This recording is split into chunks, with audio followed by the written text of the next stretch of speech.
அனைவருக்கும் இனிய காலை வணக்கம். ஒலிம்பியா ஐஏஎஸ் அகாடமி வழங்கும் இன்றைய வீடியோவில் நாம் பார்க்குள்ளது 2023ஆம் ஆண்டு டிஎன்பிஎஸ்சி தேர்வாணையம் நடத்திய பல்வேறு தேர்வுகளிலிருந்து குறிப்பாக பொது அறிவு பகுதியில் யூனிட் 8ல் கேட்கப்பட்ட வினாக்களுக்கான விடை குறிப்புகளாக தான் நாம் இந்த காணொலியில் பார்க்க இருக்கிறோம். நிச்சயமாக அப்கமிங்காக வரக்கூடிய குரூப் 4 எக்ஸாமும் சரி, குரூப் 2 குரூப் 1 எக்ஸாமும் சரி, இந்த யூனிட் 8லேருந்து கண்டிப்பாக 10லேருந்து 12 கேள்விகள் கேட்குறாங்க. அதனால் வீடியோஸை முழுமையாக பாருங்கள். ஏற்கனவே நம்ம யூனிட் 8 ரிலேட்டடான 3 வீடியோக்களை நம்ம பார்த்துருக்குறோங்க. பார்ட் 1, பார்ட் 2, பார்ட் 3ன்ட்டு. அந்த 3 வீடியோக்களும் பார்க்காதவங்க டிஸ்கிரிப்ஷனில் அதுக்கான லிங்க் தரப்பட்டுள்ளது, தேவையானவங்க பார்த்துக்காங்க. மேலும் புதிதாக நம்ம சேனலை பார்க்குறவங்க மறக்காமல் சப்ஸ்கிரைப் பண்ணிட்டு அண்ட் பெல் சிம்பிளை கிளிக் பண்ணிவிடுங்க. நீங்கள் பெல் சிம்பிளை கிளிக் பண்ணால் தான் நாங்கள் தொடர்ந்து அப்லோட் பண்ணுற வீடியோஸ் உங்களுக்கு நோட்டிஃபிகேஷனாக வரும். இன்னும் அதிகபட்சமாக ஒரு 25 நாட்களே உள்ளன குரூப் 4 எக்ஸாமிற்காக. ஸோ இந்த 25 நாட்களும் நமக்கு ஒரு அடைக்காக்கும் காலம் போல தான். ஏனென்னா இந்த தருணங்களில் தான் நமக்கு உடல் உபாதைகள், இல்லை வெளியிலிருந்து பிரச்சனைகள், அடுத்து உடல் ரீதியான பிரச்சனைகள், மன ரீதியான பிரச்சனைகள் இப்படி தொடர்ந்து வரும். இந்த தருணங்களில் மேக்ஸிமம் தேவையான பட்சத்தில் மட்டும் ட்ராவல் பண்ணுறதை மேற்கொள்ளுங்க. முடிந்த அளவுக்கு இந்த ஒரு மாத காலம், ஏன்னா எப்போவுமே எந்த ஒரு பிரச்சனையும் நமக்கு எக்ஸாம் கிட்ட நெருங்க தான் வருவதற்கான வாய்ப்புகள் அதிகமாக இருக்கும். அது அனுபவத்தின் வழியாகவும் சொல்லக்கூடியது அதுதான். அதனால் முடிஞ்ச அளவுக்கு சேஃபாக அண்ட் செக்யூர்டாக உடல் ரீதியாகவும் சரி, அடுத்து பார்த்திங்கன்னா புற சூழலையும் சரி சரியாக பார்த்துக்காங்க. எப்படி இருந்தாலும் நாம் இந்த குரூப் 4ல் நல்ல பொசிஷனில், நல்ல ரேங்க்கில், சொந்த டிஸ்ட்ரிக்டில் போஸ்டிங் வாங்கணும் அப்படின்னு நினச்சிட்டு உங்களுடைய ப்ரிப்பரேஷனை இன்னும் நல்லா ரிவிஷன் பண்ணிகிட்டே வாங்க. தொடர்ந்து பார்த்திங்கன்னா ரிவைஸ் பண்ணதை ரீகால்குலேட் பண்ணிவிட்டு அடுத்து பார்த்திங்கன்னா டெஸ்ட் போட்டு பார்த்துட்டே இருக்கணும். இந்த நேரத்தில் புதுசாக எதுவும் படிக்கவே கூடாது. அது ரொம்ப ரொம்ப முக்கியமானது. அதுக்கடுத்து பார்த்திங்கன்னா ஏற்கனவே படித்ததை அது ரிலேட்டடாக இருக்கக்கூடிய கொஸ்டின்ஸு, அது அந்த சிலபஸ் ரிலேட்டடாக கேட்டுக்கக்கூடிய எல்லா பகுதியும் இன்னும் தெளிவாக டெப்த்தாக படித்து ரிவைஸ் பண்ணிக்காங்க. பொது தமிழ், பொது கணிதம், அதுக்கடுத்து பொது அறிவியல் பகுதியை பொறுத்தவரையும் யூனிட் 8 அண்ட் 9, அதற்கடுத்து பார்த்திங்கன்னா பாலிட்டி, அதற்கடுத்து சயின்ஸ், அதுக்கடுத்து எக்கனாமிக்ஸ், லாஸ்ட்டாக ஜாகிரபி. முடிஞ்ச அளவுக்கு அப்படி நீங்கள் ப்ரிப்பரேஷன் பண்ணிங்கன்னா நிச்சயமாக வரக்கூடிய குரூப் 4 எக்ஸாமில் நல்ல ஸ்கோர் பண்ண முடியும். வாங்க வீடியோஸ்குள்ளே போகலாம். முதல் கேள்வி, கீழ்காணும் கூற்றுகளில் ஆழ்வார்கள் பற்றிய செய்திகளில் ஒரு செய்தி தவறாக குறிப்பிடப்பட்டுள்ளதை எழுதுகன்னு கேட்டிருக்காங்க. ஸோ எப்போவுமே நம்ம தவறானதுன்னு கேட்டிருந்தாலோ சரியானது கேட்டிருந்தாலோ அந்த 4 ஆப்ஷனையும் தெளிவாக படிக்கணும், 4 கூற்றையும் தெளிவாக படிக்கணும். 1, குமரகுருபரர் தனது பாடலில் பைந்தமிழ் பின் சென்ற பச்சை பசுங்கொண்டலே என்று திருமழிசை ஆழ்வாரை புகழ்கிறார். ஸோ முதல் கூற்று சரியாக உள்ளன. அப்போது குமரகுருபரர் தன்னுடைய பாடலில் பைந்தமிழ் பின் சென்ற பச்சை பசுங்கொண்டலே என்று திருமழிசை ஆழ்வாரை புகழ்கிறார். பி ஆப்ஷன் பாருங்கள். நம்மாழ்வார் சடம் என்னும் வாயுவை சினந்து அடக்கியமையால் சடகோபர் என அழைக்கப்படுகிறார். ஸோ இரண்டாவது கூற்று சரியாக உள்ளது. நம்மாழ்வார் சடம் என்னும் வாயுவை சினந்து அடக்கியமையால் சடகோபர் என அழைக்கப்படுகிறார். சரி. மூன்றாவது கூற்று குலசேகர ஆழ்வார் நம்மாழ்வார் மேல் கண்ணினுன் சிறுதாம்பு என்னும் பாடலை பாடியுள்ளார். இங்கே பார்த்திங்கன்னா இதுதான் தவறானதாக இருக்குது. நம்மாழ்வார் மேல் கண்ணினுன் சிறுதாம்பு என்ற பாடலை பாடந்து குலசேகர ஆழ்வார் கிடையாது, மதுரகவி ஆழ்வார் பாடியிருப்பார். மதுரகவி ஆழ்வாரின் குரு தான் நம்மாழ்வார். அவரின் மீது கொண்ட பற்றின் காரணமாக கண்ணினுன் சிறுதாம்பு என்ற பாடலை பாடியிருப்பார். இந்த கண்ணினுன் சிறுதாம்பை பொறுத்தவரையும் 4000 திவ்ய பிரபந்தத்தில் அடங்கியிருக்கும். 12 தொகுப்புகளாக கொண்டு இருக்கும் இந்த கண்ணினுன் சிறுதாம்பு. அதை பாடந்து யார்? மதுரகவி ஆழ்வார். அப்போ தவறானது ஆப்ஷன் சி. அதே டி ஆப்ஷன் பாருங்கள். பெரியாழ்வார் பட்டர் பிரான் என அழைக்கப்படுகிறார். சரி. இரண்டாவது கேள்வி, கோடிட்ட இடத்தை நிரப்புக. வித்தும் இடல் வேண்டும் கொல்லே விருந்தோம்பி மிக்சில் மிசைவான் புலம். வித்தும் இடல் வேண்டும் கொல்லே. இது பார்த்திங்கன்னா திருக்குறளில் இடம்பெற்றுள்ளக்கூடிய திருக்குறள் தான். ஸோ அந்த திருக்குறள் முழுமையாக அடையாமல் பாதியிலே விட்டுருக்காங்க. வித்தும் இடல் வேண்டும் கொல்லே விருந்தோம்பி மிக்சில் மிசைவான் புலம். விருந்தோம்பல் தலைப்பில் விருந்தோம்பல் அதிகாரத்தில் இடம்பெற்றிருக்கக்கூடியது.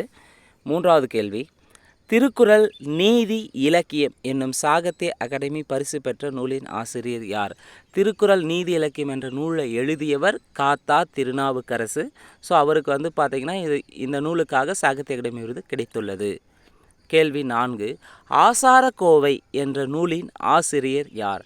ஆசாரக்கோவை என்ற நூலின் ஆசிரியர் பெருவாயில் முள்ளியார். கேள்வி 5. பிள்ளை தமிழ் பருவங்களுள் அம்மானை பருவத்திற்குரிய காலம் எது? பிள்ளை தமிழ் பருவங்களுள் அம்மானை பருவத்திற்குரிய காலம் 19 முதல் 20. கேள்வி 6. சிட்டுக்குருவியின் வீழ்ச்சி என்ற சுயசரிதியை எழுதியவர் யார்? சலீம் அலி.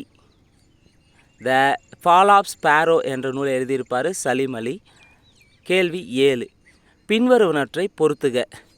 திருவி கல்யாண சுந்தரம் நவசக்தி இதழ்களை நடத்தியிருப்பார். பெரியார் குடியரசு இதழை நடத்தியிருப்பார். வி சுப்பிரமணிய ஐயர் தேசிய பள்ளியை தொடங்கியிருப்பார். சாமி வெங்கடாச்சலம் சைவ சித்தாந்த பள்ளியை தொடங்கியிருப்பார். திருவிக்கா அவர்கள் நவசக்தி தேசபக்தன். ஈவேரா பெரியார் வந்து பார்த்திங்கன்னா குடியரசு. வி சுப்பிரமணிய ஐயர் பார்த்திங்கன்னா தேசிய பள்ளியை தொடங்கியவர். சாமி வெங்கடாச்சலம் பார்த்திங்கன்னா சைவ சித்தாந்த பள்ளியை தொடங்கியிருப்பார். கேள்வி 8. கீழ்கண்டவற்றை பொறுத்துக. வாவு சிதம்பரம் வந்து சுதேசி கப்பல் கம்பெனியை தொடங்கியிருப்பார். பாரதியார் பார்த்திங்கன்னா பாலபாரத் என்ற பத்திரிகை நடத்தியிருப்பார். நாமக்கல் கவிஞர் ராமலிங்கம் பார்த்திங்கன்னா சங்கொலி என்ற பத்திரிகை நடத்தியிருப்பார். கவிமணி தேசிய விநாயகம் வந்து பார்த்திங்கன்னா நாமக்கல் கவிஞர் வந்து சங்கொலி என்று சங்கொலி நூலை எழுதுந்து பார்த்திங்கன்னா நாமக்கல் கவிஞர் ராமலிங்கம் சங்கொலி மலைக்கலன் என்கதை நூல் எழுதியிருப்பார். கவிமணி தேசிய விநாயகம் பிள்ளை பார்த்திங்கன்னா அழகம்மை ஆசிரிய விருத்தம் என்ற நூலை எழுதியிருப்பார். கவிமணி தேசிய விநாயகம் பிள்ளை அழகம்மை ஆசிரிய விருத்தம். வாவு சிதம்பரம் வந்து சுதேசி கப்பல் கம்பெனியை தொடங்கியிருப்பார்.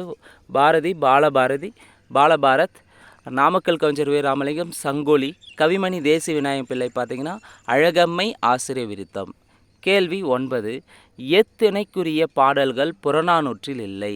புறநானூற்றில் வந்து எந்த திணைக்குரிய பாடல்கள் வந்து கிடையாதுன்னு பார்த்தீங்கன்னா ஒழிஞ்சை திணைக்குரிய பாடல்கள் தான் கிடையாது. மற்ற திணைக்கில் எல்லாமே அதற்கான பாடல்கள் இருக்குது. எந்த திணைக்கு இல்லை? ஒழிஞ்சை திணைக்கு இல்லை. கேள்வி 10. எந்த புதைப்பொருள் ஆராய்ச்சி தமிழகத்திற்கும் ரோமாபுரிக்கும் இடையிட்ட கடல் வாணிகத்தின் விரிவையும் வளத்தையும் பெரிதும் விளக்கி காட்டுகின்றது? எந்த புதைப்பொருள் ஆராய்ச்சின்னு பார்த்தீங்கன்னா அரிக்கமேடு ஆராய்ச்சி. இது பாண்டிச்சேரி அருகில் தான் இருக்குது, அரிக்கமேடு ஆராய்ச்சி. ஸோ இதுதான் என்ன பண்ணுதுன்னா தமிழகத்திற்கும் ரோமபுரிக்கும் இடையிட்ட கடல் வாணிகத்தின் விரிவையும் வளத்தையும் பெரிதும் விளக்கி காட்டுகிறது. கேள்வி 11. கீழ்கண்டவற்றை பொறுத்துக. நினைவு பாதை என்ற நூலை எழுதுந்து பார்த்தீங்கன்னா நகுலனுக்கு நினைவு பாதையாக இருக்குது. 2. காகித மலர்கள் என்ற நூலை எழுதியவர் காகித மலர்கள் ஆதவன். தந்திர பூமி என்ற நூலை எழுதியவர் இந்திரா பார்த்தசாரதி. கடல்புறத்தில் என்ற நூலை எழுதந்து வண்ண நிலவன். நினைவு பாதை என்ற நூலை எழுதந்து நகுலன். காகித மலர்கள் நூலை எழுதியவர் ஆதவன். தந்திர பூமி தந்திரமாக இருப்பாங்க இந்திரா பார்த்தசாரதி. ஸோ தந்திர பூமி என்ற நூலை எழுதியவர் இந்திரா பார்த்தசாரதி. கடல்புறத்தில் என்ற நூலை எழுதந்து வண்ண நிலவன். கேள்வி 12. குடம்பை தனித்தொழிய புல் பரந்தற்றே என்னும் குறளில் வரும் காட்சி புலப்படுத்துவது எது? குடம்பை தனித்தொழிய புல் பரந்தற்றே எனும் குறளில் வரும் காட்சி புலப்படுத்துவது எது? வாழ்க்கை நிலையில்லாதது. இந்த குறளில் என்ன பொருளை தருதுன்னா வாழ்க்கை நிலையில்லாதது என்பதை வள்ளுவர் குறிப்பிட்டிருப்பார். கேள்வி 13. கீழே கொடுக்கப்பட்டுள்ளனவற்றில் சரியான இணையை தேர்வு செய்கன்னு கேட்டிருக்காங்க. அப்போ இதெல்லாம் சரின்னு பார்க்கலாம். இது நூலாசிரியர்கள் குறிப்பாக அன்பளிப்பு சிறுகதையிலிருந்து அழகிரிசாமி. கடவுளும் கந்தசாமி பிள்ளை மேலிருந்து புதுமை பித்தன் சரி. யுகசந்தி ஜெயகாந்தன் சரி. திருடன் மகன் திருடன் கல்கி. அப்போ அன்பளிப்பு நூல் எழுதிருந்து அழகிரிசாமி. கடவுளும் கந்தசாமி பிள்ளை நூல் எழுதிருந்து புதுமை பித்தன். யுகசந்தி நூல் எழுதிருந்து ஜெயகாந்தன். திருடன் மகன் திருடன் நூல் எழுதிருந்து கல்கி. ஸோ அனைத்துமே சரி. கேள்வி 14.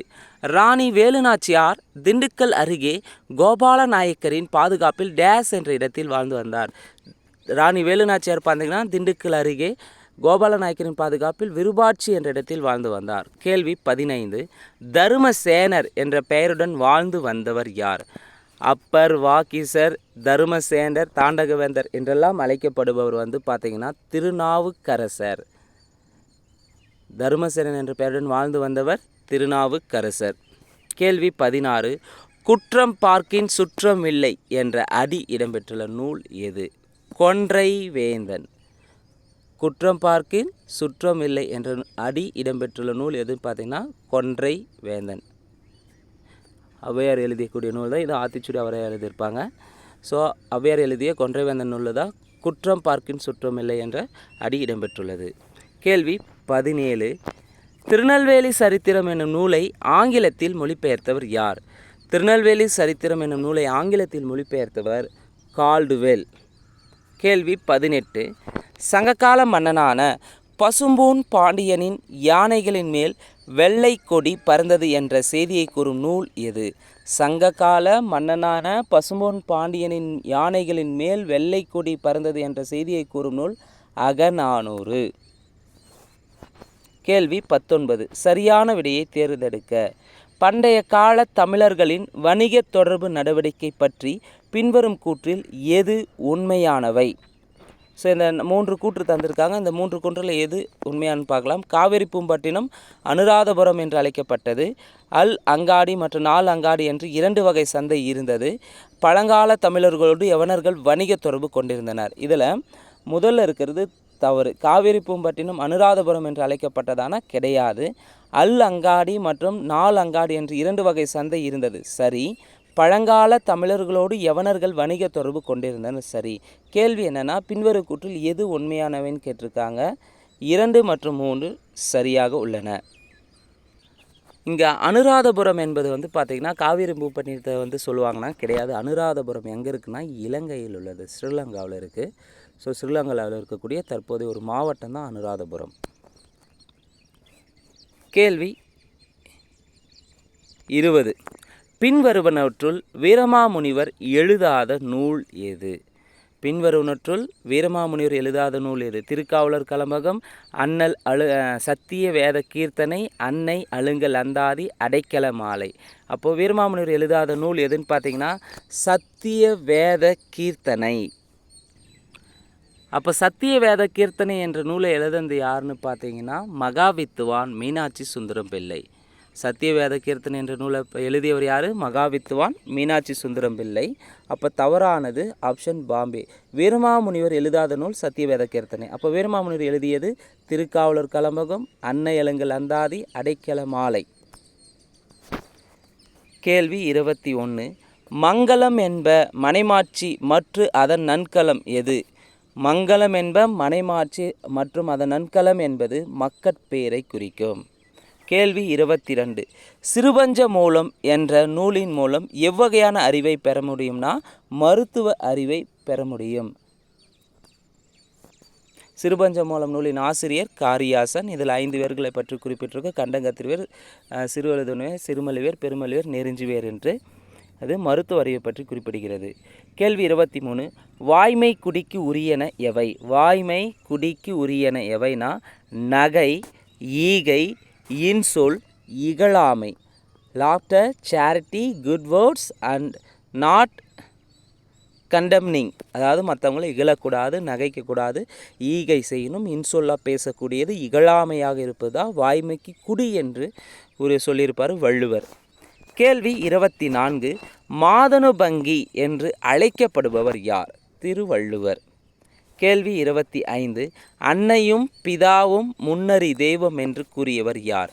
அன்னையும் பிதாவும் முன்னறி தெய்வம் என்று பாடியவர் வந்து ஔவையார். கேள்வி 26. எந்த கூற்றுகள் அயோத்திதாசர் பண்டிதர் பற்றிய சரியானது? எந்த கூற்றுகள் அயோத்திதாசர் பண்டிதர் பற்றி சரியானது? 4 கூற்றுக்கு எது சரின்னு பார்க்கலாம். இவர் ஆதி திராவிட மகாஜன சபையை உருவாக்கினார். ஆதி திராவிட மகாஜன சபையை உருவாக்குறது பார்த்தீங்கன்னா தாத்தா ரெட்டைமலை சீனிவாசன் வந்திருப்பார். இவர் வந்து ஆதி திராவிட மகாஜன சபையை உருவாக்கியவர். அயோத்திதாச பண்டிதன் தந்திருக்காங்க. அப்போ தவறு. இவர் சாக்கிய பௌத்த சமூகம் என்ற அமைப்பை உருவாக்கினார். அயோத்திதாச பண்டிதர் தான் சாக்கிய பௌத்த சங்கம் என்ற அமைப்பை உருவாக்கியிருப்பார். சரி. இவர் தீண்டத்தகாத ஊழியர் சங்கத்தில் சேர்ந்தார். ஆனால் அயோத்திதாசர் வந்து தீண்டத்தகாத ஊழியர் சங்கத்தில் சேர்ந்திருக்க மாட்டார். அவர் 1 பைசா தமிழன் என்ற செய்தித்தாளை வெளியிட்டார். சரி. அப்போ அயோத்திதாசர் பற்றிய கூற்றுகள் சரியானது 2 மற்றும் 4 சரியாக உள்ளன. 27வது கேள்வி, நாடகம் பற்றிய செய்தியில் மிக சரியான கூற்றை தேர்ந்தெடுக்கும்னு கேட்டிருக்காங்க. இங்கே நடிப்பதற்கு மட்டுமே உரியது நாடகம், படிப்பதற்கு மட்டுமே உரியது நாடகம், பார்ப்பதற்கு மட்டுமே உரியது நாடகம் இருக்கும். சரியானது நாடகம் பற்றிய செய்தியில் நடிப்பதற்கு மட்டுமே உரிய நாடகம், படிப்பதற்கு மட்டுமே உரிய நாடகம், நடிப்பதற்கும் மற்றும் படிப்பதற்கு உரிய நாடகம் என நாடகத்தை மூவகையாக வரதராசன் வகைப்படுத்துகிறார்.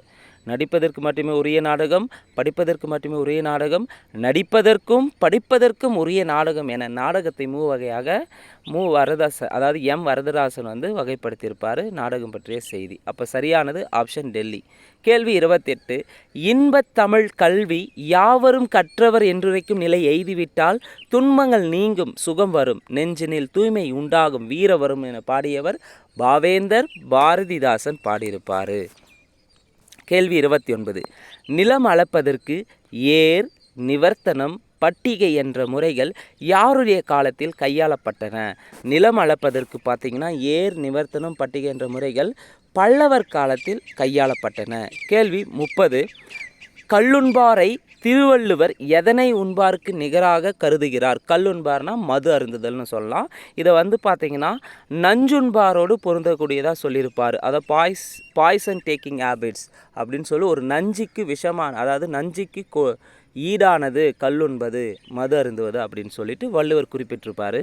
கேள்வி 31, தெளிவு குருவின் திருமேனி காண்டல் என்று உரைக்கும் பாடல் எது? தெளிவு குருவின் திருமேனி காண்டல் என்ற பாடல் திருமந்திரத்தில் இடம்பெற்றுள்ளது. திருமந்திரத்தின் ஆசிரியர் திருமூலர். இது 10வது திருமுறையாக திருமந்திரம் இடம்பெற்றுள்ளது.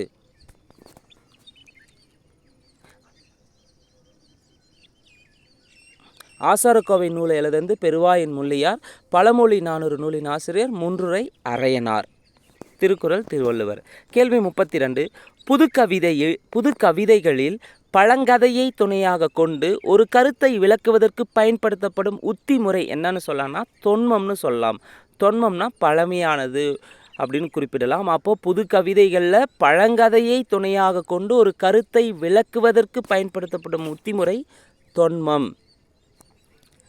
கேள்வி 33, மனத்துக்கண் மாசிலன் ஆதல் அனைத்தரன் ஆகுல நீர பிற. மனத்துக்கண் மாசிலன் ஆதல் அனைத்தரன் ஆகுல நீர பிற. திருக்குறளிலிருந்து எப்படி கேட்டிருக்கான்னு பாருங்கள். இக்குறளின் அடிப்படையில் கூற்று காரணத்தை கேட்டிருக்காங்க. என்னன்னு பார்க்கலாம். கூற்று, மனம் தூய்மையாயிருப்பின் அதன் வழிபட்ட முக்கரண வினைகளும் தூய்மையாயிருக்கும் ஆதலின் மாசிலா மனமே அறத்திற்கு அடிப்படை. மாசிலானா குற்றமில்லாத மனம்தான் அறத்திற்கு அடிப்படைன்னு சொல்லியிருக்காங்க. அது கூற்று. காரணம், மனம் தூயதாயிருப்பின் வெளிக்கோலம் வேண்டாதது ஆகிவிடும். மனம் வந்து பார்த்திங்கன்னா தூய்மையாக இருந்தால் அதுக்காக நம்ம வெளியில் நடிக்க வேண்டாம். மனம் தீயதாக இருப்பின் வெளிக்கோலம் பிறரை ஏமாற்றுவதாக ஆகிவிடும். இரு வழிகளினாலும் பயனின்மை நோக்கி வெளிக்கோலத்தை வீண் ஆரவரம் என்பர்.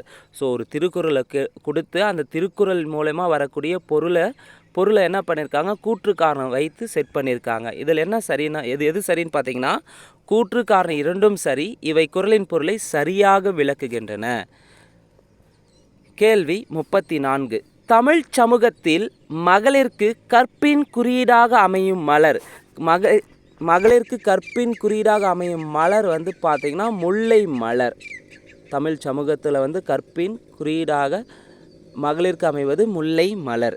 கேள்வி 35, சரியான விடையை தேர்க. 4 கூற்றில் எது சரின்னு பார்க்கலாம். பொய்கையாழ்வார் வையன் தகலியா வார்க்கடலே நெய்யாக என்னும் பாடலை பாடியவர். வையகம்னாவே வையன் தகலியானவே பொய்கையாழ்வார். அப்போது 1 சரியாக உள்ளது. பூதத்தாழ்வார் திருக்கண்டேன் பொன்மேனி கண்டேன் என்னும் பாடலை பாடினாரானா கிடையாது. திருக்கண்டேன் பொன்மேனி கண்டேன் என்ற பாடலை பூதத்தாழ்வார் பாடவில்லை, பேயாழ்வார் பாடியிருப்பார். திருக்கண்டேன் பொன்மேனி கண்டேன் என்னும் பாடலை பாடந்து பேயாழ்வார், இங்கே பூதத்தாழ்வார்னு தந்திருக்காங்க. அப்போது 2வது கூற்று தவறு. 3, பேயாழ்வார் அன்பே தகலிய ஆர்வமே நேயாக என்னும் பாடலை பாடினாரா? கிடையாது. யார் பாடியிருப்பார்னா பூதத்தாழ்வார் பாடியிருப்பார். அன்பே தகலிய ஆர்வமே நெய்யாக என்ற பாடலை பாடியர் பூதத்தாழ்வார். அதே பொய்கையாழ்வார், பூதத்தாழ்வார், பேயாழ்வார் ஆகிய இம்மூவரும் ஒரு காலத்தவர். ஸோ சரியானது எதுன்னு கேட்டிருக்காங்க. 1, 4 சரி, 2, 3 தவறாக இருக்குது. கேள்வி 36. பின்வரும் சங்க இலக்கிய நூல்களில் சங்க காலத்து சேரர்களை பற்றி குறிப்பிடும் நூல் எது? லாஸ்ட் டிஸ்கஷனில் இப்போ யூனிட் 8லையும் பார்த்துருப்பாங்க. 10 நூல் ரிலேட்டடாக கேட்டிருந்தாங்க. இந்த வீடியோவிலும் கேட்டிருக்காங்க. ரிப்பீட்டடாக கேட்குறாங்க 10. ஸோ சங்க இலக்கிய நூல்களில் சங்க காலத்து சேரர்களை பற்றி குறிப்பிடும் நூல் எது? 10 பொறுத்தவரை இரும்பு கடலை என்று அழைக்கப்படுகிறது. பரிபாடல் பார்த்திங்கன்னா முதல் இசை நூல், பண்ணோடு பாடப்பட்ட நூல், பொருட்கலவை நூல் என்றும் அழைக்கப்படுகிறது. கேள்வி 37. 1976 காமராசருக்கு வழங்கப்பட்ட விருது பெயர் என்னன்னு கேட்டிருக்காங்க.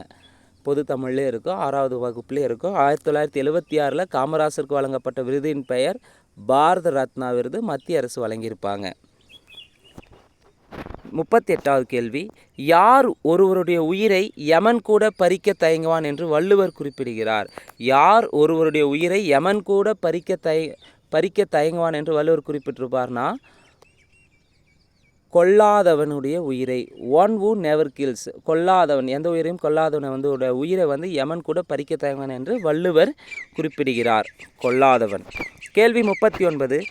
நல்ல குடும்பத்திற்கு அணிகலன்களாக வள்ளுவர் யாரை குறிப்பிடுகிறார்? நல்ல குடும்பத்திற்கு அணிகலன்களாக வள்ளுவர் பார்த்திங்கன்னா நல்ல குழந்தைகளை குறிப்பிடுகிறார். அப்போது ஒரு குடும்பத்திற்கு மிகச்சிறந்த அணிகலன் என்பது செல்வமோ பொருளோ எதுவும் கிடையாது, நல்ல குழந்தைகள் தான் என்று வள்ளுவர் குறிப்பிட்டிருப்பார். கேள்வி 40. அருள் என்னும் குழந்தைக்கு வள்ளுவர் எதனை செவிலித்தாயாக ஒப்பிடுகிறாள்? அருள் என்னும் குழந்தைக்கு வள்ளுவர் எதை செவிலித்தாயாக ஒப்பிட்டிருப்பார்னா செல்வத்தை செவிலித்தாயார் ஒப்பிட்டிருப்பார். கேள்வி 41. மயக்கம் தெளிந்த மாசற்ற காட்சியுடையவருக்கு எது கிட்டும் என்று வள்ளுவர் கூறுகிறார்? மயக்கம் தெளிந்த மாசற்ற காட்சியுடையவருக்கு எது கிட்டும்னா இன்பம் கிட்டும் என்று வள்ளுவர் குறிப்பிடுகிறார். கேள்வி 42. 4000 திவ்ய பிரபந்தத்தை தொகுத்தவர் யார்? 4000 திவ்ய பிரபந்தத்தை தொகுத்தவர் நாதமுனி. கேள்வி 43. விருந்தினரின் முகத்தை எந்த மலரோடு வள்ளுவர் ஒப்பிடுகிறார்னா அனிச்ச மலரோடு வள்ளுவர் ஒப்பிடுகிறார். விருந்தினரின் முகத்தை எந்த மலரோடு வள்ளுவர் ஒப்பிடுகிறார்? அனிச்ச மலரோடு ஒப்பிடுகிறார். கேள்வி 44. டேஸ் கரிகாலனுடைய ஆட்சியின் சிறப்பு பற்றி விரிவாக கூறுகிறது? பட்டினப்பாலை கரிகாலனுடைய ஆட்சியின் சிறப்பு பற்றி விரிவாக கூறுகிறது. பட்டினப்பாலை பார்த்திங்கன்னா கரிகாலனுடைய ஆட்சியின் சிறப்பு பற்றி விரிவாக கூறுகிறது. கேள்வி 45. சரியான பொருத்தங்களை தேர்ந்தெடுக்கவும் கேட்டிருக்காங்க. மகாபாரதம் பார்த்திங்கன்னா வால்மீகின்னு தந்திருக்காங்க. உமறு புலவர், சீராபுராணம், வீரமாமுனிவர், தேம்பாவாணி, மணிமேகலை, இளங்கோவடிகள். இதில் பார்த்திங்கன்னா மகாபாரத வால்மீகி வர்மனை வராது. உமரப்புலவர் பார்த்திங்கன்னா சீராபுராணத்தின் ஆசிரியர், வீரமாமுனிவர் தேம்பாவனின் ஆசிரியர் வருவார், மணிமேகலை இளங்கோவடிகளின் ஆசிரியர் வருவார்னா கிடையாது. அப்போ சரியானது 2 மற்றும் 3 மட்டுமே சரியாக உள்ளன. கேள்வி 46. பசி என்னும் கொடிய நோய் யாரை அணுகுவதில்லை என்று வள்ளுவர் குறிப்பிடுகிறார்? பசி என்னும் கொடிய நோய் பகிர்ந்து உண்ணுவரை அணுகுவதில்லை என்று வள்ளுவர் குறிப்பிடுகிறார். கேள்வி 47. உலக உயிர்கள் எல்லாம் யாரை கைகூப்பி வணங்கும்? உலக உயிர்கள் எல்லாம் உயிர்களை கொல்லாத புலால் உண்ணாத மாந்தரை கைகூப்பி வணங்கும். உலக உயிர்கள் எல்லாம் பார்த்திங்கன்னா உயிர்களை கொல்லாத புலால் உண்ணாத மாந்தரை கைகூப்பி வணங்கும். கேள்வி 48. சரியான கூற்றை தேர்ந்தெடுக்குன்னு கேட்டிருக்காங்க. 1. புதுக்கோட்டை மாவட்டத்தின் பொற்பனைக்கோட்டை என்ற இடத்தில் சங்ககால நடுக்கற்கள் காணப்படுகின்றன. 2. அரிக்கமேடு என்ற இடம் சங்ககால துறைமுகப்பட்டினம். 3. இந்திய கருவூலம் மற்றும் புதையியல் சட்டம் 1878 வகுக்கப்பட்டுள்ளது. 4 ரோமானிய நாணயங்கள் தென்னிந்தியாவில் திருநெல்வேலி மண்டலங்கள் செறிந்து காணப்படுகின்றன. அப்போது இதில் சரியான கூற்று எதுன்னு கேட்டிருக்காங்க. சரியானது வந்து பார்த்திங்கன்னா 1 சரி, 2 சரி, 3 சரி, 4 தவறு. ரோமானிய நாணயங்கள்னாவே தென்னிந்தியாவில் திருநெல்வேலியில் காணப்படுதானா? திருநெல்வேலியில் காணப்படாது, கோவையில் கிடைச்சிருக்கும். அதுக்கடுத்து பார்த்திங்கன்னா அரிக்கமேடு, பாண்டிச்சேரி அகழ்வாய்வு அந்த இடத்துல கிடைச்சிருக்கும். அப்போது 4வது கூற்று தவறாக இருக்குது. அதே முதல் 3 கூற்று சரியாக உள்ளது. புதுக்கோட்டை மாவட்டத்தின் பொற்பனைக்கோட்டை அகழாய்வு என்ற இடத்தில் சங்ககால நடுக்கற்கள் கிடைத்துள்ளன. பொற்பனைக்கோட்டை அகழாய்வு நடைபெற்று கொண்டிருக்கிறது சமீபத்தில் கூட. ஸோ பொற்பனைக்கோட்டை என்ற இடத்தில் தான் சங்ககால நடுக்கற்கள் காணப்படுகிறது. முதல் கூற்று சரி. அரிக்கமேடு என்ற இடம் சங்ககால துறைமுகப்பட்டினம் ஆகும். சரி. இந்திய கருவூல மற்றும் புதையல் சட்டம் 1878 இயற்றப்பட்டது. சரி. அப்போ சரியானது 1, 2, 3 சரி, 4 தவறு. கேள்வி 49. பின் வருபவர்களுள் அரிக்கமேடு அகழ்வாய்வினை மேற்கொண்டவர் யார்? அரிக்கமேடு அகழ்வாய்வை மேற்கொண்டவர் மார்ட்டிமர் வீலர். அரிக்கமேடு அகழ்வாய்வினை மேற்கொண்டவர் யார்? மார்ட்டிமர் வீலர். கேள்வி 50. சங்க புலவர்களையும் இலக்கியங்களையும் ஆதரித்தவர்கள். சங்க புலவர்களையும் இலக்கியங்களையும் ஆதரித்தது, தமிழ் வளர்த்தது வந்து சங்கம் வைத்து தமிழ் வளர்த்ததுன்னா பாண்டியர்கள் தான் வருவாங்க. ஸோ இன்றைய வீடியோவில் நாம் பார்த்திங்கன்னா 2023 நடந்த வெவ்வேறு தேர்வுகளில் கேட்கப்பட்ட ஜிகே பகுதியில் இடம்பெற்றுள்ள யூனிட் 8க்கான கொஸ்டின்கான டிஸ்கஷனை தான் பார்த்துருக்குறேங்க. இந்த வீடியோ உங்களுக்கு பிடிச்சிருந்தால் லைக் பண்ணுங்கள், கமெண்ட் பண்ணுங்கள். மறக்காமல் டிஎன்பிசி எக்ஸாமுக்கு ப்ரிப்பேர் பண்ணுற உங்கள் ஃப்ரெண்ட்ஸ்க்கு ஷேர் பண்ணுங்கள். நன்றி, வணக்கம்.